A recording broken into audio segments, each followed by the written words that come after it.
The Moab murder of married couple Kylen Schulte and Crystal Turner has been on the loose for the last 9 months.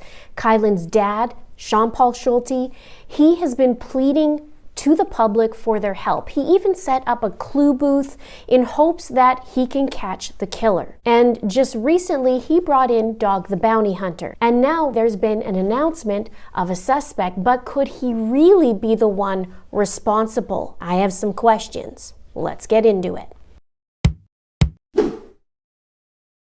Kylen Schulte and Crystal Turner were camping out in the LaSalle Mountains just outside of Moab, Utah. And they had mentioned that there was this creeper guy around the campground, and it was said that this guy was quite adamant that this was his spot to camp. They mentioned this creeper guy on Friday, August the 13th, while they were at a local pub. They mentioned it to some friends, and also that they were thinking of moving camping spots. Saturday morning, they woke up, they went into town, they ran into somebody that they knew, so they chit-chatted for a while, and once again, this creeper guy came up. They went back to their campsite, and they met their demise. It was said that Kylen and Crystal were shot 6 times each. So this is one of the most 43 years experience doing this, being a bounty hunter on law enforcement. Horrendous killings, double homicides I've ever seen. Both girls were shot 3 times apiece and then 3 times more. Then their bodies were dragged headfirst down to a creek and it was raining, and I think the killer thought the rain could have rose and the creek went down. I don't think so. Once I got there, they dragged the bodies down, or he did or she did, to get them out of the way. A few days later, they were found deceased, and the creeper guy was nowhere to be found. Dog the Bounty Hunter said that he actually obtained footage of a wedding that occurred that weekend, and we heard a little bit before about the wedding and that there was some sort of footage, but Dog stated that he has footage that the cops do not have. There are so many mistakes made in this homicide slaughter. Right across the street, guess what? Probably the police already know this. There's a wedding going on. No one's heard the video because we are getting it. They hear the shots. Get this. What do you call it up in the air? Drone. There's a drone in the air shooting the wedding thing. We're going to look at that. We may have a picture of the car. He also said that because of this footage that they had to review, that it would tell things like maybe if it was 1 shooter or 2, because it was said that these shots were heard and were recorded. I'll show you the clip. We're going to know if it was 12 shots in a row, or if he shot 6 times, dropped the clip, and shot 6 more. That's going to tell us a lot about who it was that did it. There are some things coming out. This guy who did it made a terrible mistake. He did it in daylight. Someone heard or seen something. So on Wednesday, May 11th, a suspect was announced by the authorities. But also, there was a woman who is familiar in this case, or to this case, and she was treated as a suspect as well. And this woman and another person had questioned the authorities about the timing, etc. More on that in a minute. Back to the named suspect. He wasn't a foreigner to the town, he was a local. He lived right here in Moab. In fact, he worked at the McDonald's that Crystal worked at. And Crystal was at the McDonald's on the day of her and Kylen's murder. They were switching out vehicles and parked one at the McDonald's. Now this guy's name is Adam Pinkowitz. Hopefully I got that right. But people just seem to be calling him Adam Pincus. Makes it easier for me. He's 45 years old, and there's some interesting circumstances surrounding this. He lived in several different states. He was born in Texas, he lived in Florida, Utah, Michigan, and Montana. And he left Moab shortly after the women were murdered. And Adam worked with Crystal at McDonald's, and he didn't ever pick up his paycheck. And then he killed himself shortly after the murders. Now, authorities won't say any details about where he was found, when he died, or anything like that.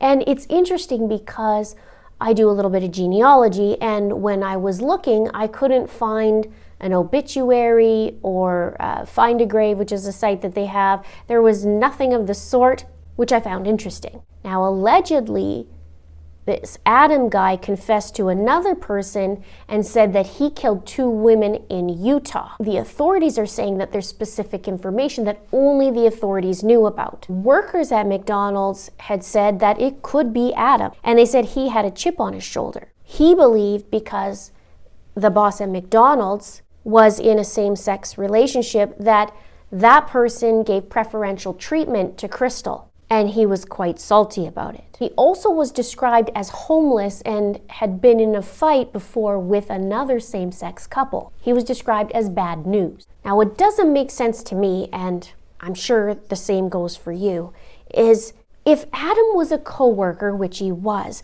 why did the women call him a creeper guy and not say his name at all? They mentioned the creeper guy to a couple of people. Why not the name? It's a small town, right? Wouldn't they have said, well, you know the guy that I work with, Adam?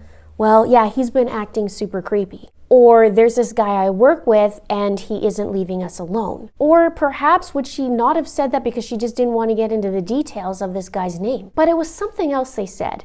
They said if something bad happened to them, that they were murdered and it was by this creeper guy. But no mention of the name. It's odd, right? Let me know what you think below. Now, according to Jason Jensen, who is the PI who was hired by Sean Paul, he said it sounds very strong that he's the guy who did it, and the cards are lining up against him. He had animus towards these girls, which is another word for hostility.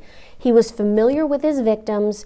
He abandoned his job and avoided picking up his check. Guilty conscience activities. But Jason also said, if he was a coworker, why would they tell their friend a creeper is bothering us? Even though they say in crime that coincidences don't happen, well, occasionally you will have a coincidence. And one of Jason's belief is that Adam followed the women and then ambushed them. Now, Dog the Bounty Hunter is very vocal, and he said he doesn't believe and he's not convinced that this Adam guy is the actual killer. He says, 1, Adam was known to the girls. And he said, so the creepy man thing is out the window because she would have said it's Adam. That's exactly what I thought. The guy that the leads are pointing to, Crystal did not know. And I don't want to label him a creepy man, but if I was to label a creepy man the way this guy looks, I would say him. And he also says the reason we don't believe Adam is the guy is we have several other information, several other people telling us that it's not him and that they got other information. Now, he gave an interview in the beginning when they first started the investigation in Moab last week, meaning Dog the Bounty Hunter, and then he also did a little follow-up at News Nation. Now, he said that they interviewed 100 people and they narrowed it down to 9, I think it was, and they just kept bringing it down. And in the end of this visit and this investigation, he actually sent a bunch of stuff off to the FBI and narrowed down who he thinks it is. Have a look. The new suspect the sheriff come up with is good as a suspect, but I don't think he's the shooter. I think we've got the shooter. We're turning all our information tomorrow over to the FBI and the sheriff, and we'll see what happens from there. And it's important to note that Dog said a lot of people thought the sheriff found the guy that did it. He's not saying that, meaning the authorities. We are saying that we got a lot of people saying that are referring to one other person. 3 different people are saying the same guy. And that has gone up since that quote. Now let's talk about the woman who is treated as a suspect. Her name's Cindy Sue Hunter. She's the one who found the girls at the campsite. And she's a friend of Kylen's dad, Sean Paul.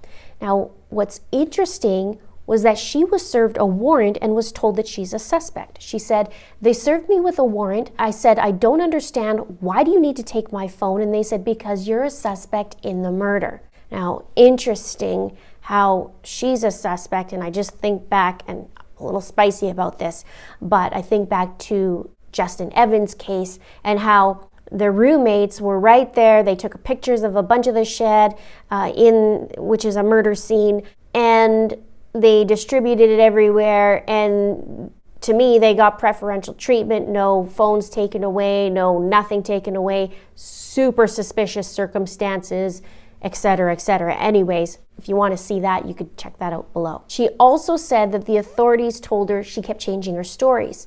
She said, they say that my story kept changing. It's like my story never changed. They told me how much time they and the police department were spending, or the FBI, listening to every interview and reading every interview I had done, and that my story was continually changing. They said that the phone pinged up on the mountains. I said, of course my phone pinged on the mountain. It was summer and I went there 2 or 3 times a week on average to walk my dogs. Cindy Sue also took some pictures of the crime scene and shared them. And she said, they said that I had posted pictures of the crime scene, and I said I shared those pictures. Yes. I deleted them off my phone shortly thereafter, and I offered them to the police, and I went into the department and asked them if they wanted them, and they said no, they didn't need them.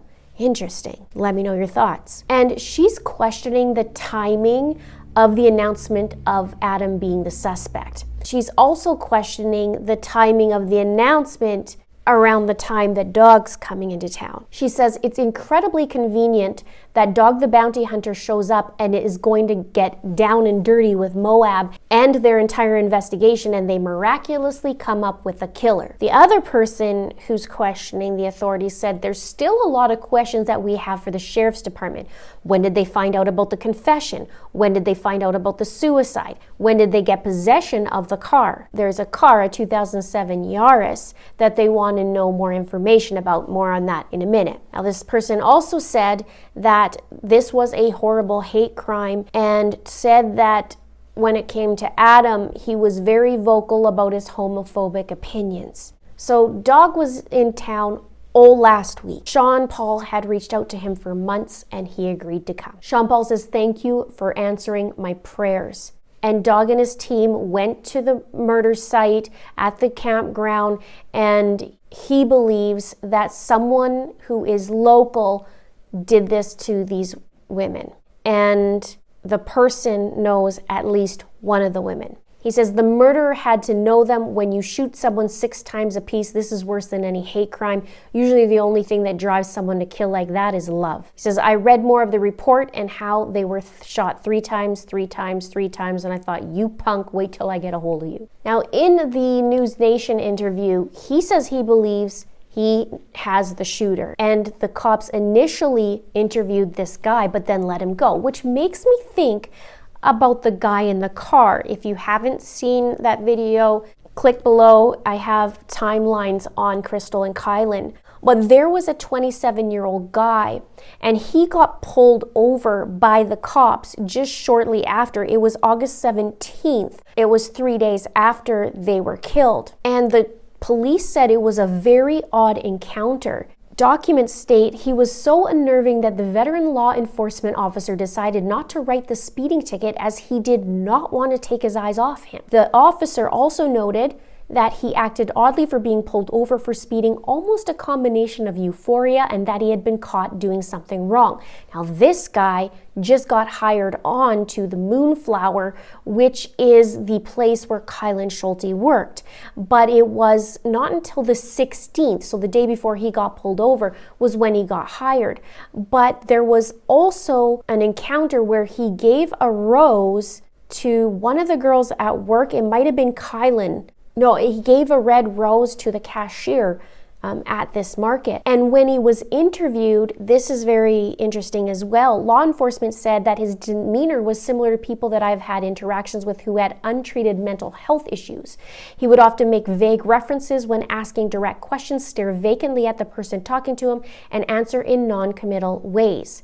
He was asked if he murdered Kylen and Crystal, and he said no. Also notable is he didn't have an alibi for Friday or Saturday or Sunday. And in documents it says the only thing he did say was he would travel to a spot that he often slept at as it was away from people. He described the location that he would normally sleep at as 100 to 300 yards up the loop road from the Moab overlook on a dirt road, and that he had left a blanket there. And this guy also said that he routinely sleeps in his car and often camps along the LaSalle Loop Road, which is where Kylen and Crystal were camping, right near there. It says law enforcement found the place that this man talked about, and they found 2 blankets and a jacket that appeared to have blood on it. The authorities gathered these items, and it was noted that it had been rained on, potentially compromising the evidence. Now, that area where these items were found would be passed by the girls on the way to the campsite.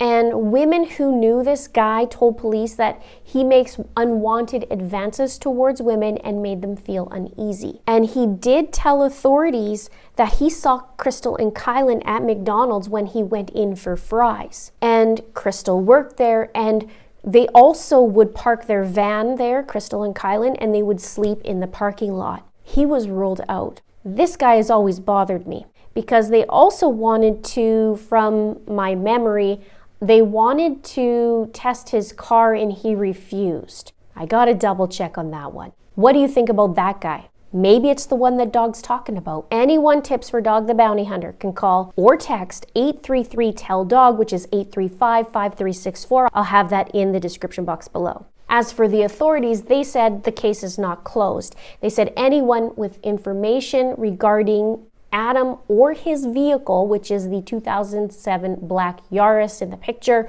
should call the sheriff's office at 435-259-8115. In the meantime, the authorities are looking for DNA and blood evidence in that vehicle. Check out my videos on the case right here. Please subscribe, please like, and don't forget to share. Thank you so much for watching. We'll see you soon. Now, this guy's name is Adam Pinkschwitz.